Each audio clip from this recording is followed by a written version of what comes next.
Hello guys, వీడియోనైతే last దాకా చూడండి అండ్ ఛానల్ని సబ్స్క్రైబ్ చేసుకోండి.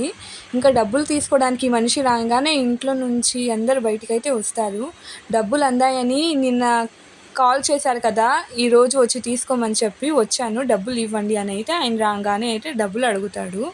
ఇంకా అందరి ముఖాలైతే ఇంకా నల్లబడిపోతాయి, ఎందుకంటే డబ్బులు పోయాయి. ఇంకా అవని అయితే ఫ్లాష్ బ్యాక్ గుర్తు తెచ్చుకుంటూ ఉంటుంది. ఇంకా డబ్బులు చూడ్డానికి వస్తే అవని డబ్బులు ఉండవు, ఏవండి ఏవండి అని పాపం ఏడ్చుకుంటూ అక్షయ్ని అయితే పిలుస్తుంది. అప్పటికప్పుడు అందరు ఫ్యామిలీ మెంబర్స్ అయితే వచ్చేస్తారు.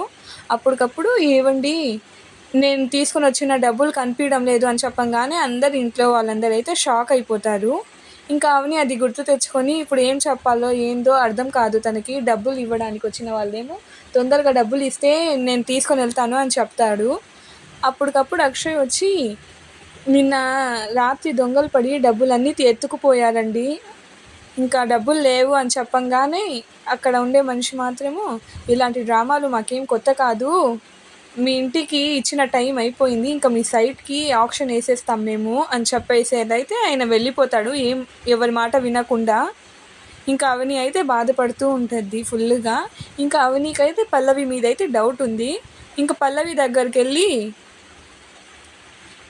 ఇప్పుడు జరిగిన దాంట్లో నీ ప్రమేయం ఏమైనా ఉందని తెలిస్తే మాత్రము నేను అస్సలు వదలను అని అయితే ఇంకా వార్నింగ్ ఇస్తుంది పల్లవికి. పల్లవి అయితే తనే మొత్తం చేసినట్టయితే భయపడిపోతుంది మనసులో అయితే. ఇంకా మీ ఒపీనియన్ ఏంటి? అవనికి తెలుస్తుందా పల్లవియే ఇది చేసిందని? ఒకవేళ చేసుంటే డబ్బులు ఎక్కడ దాచిపెట్టి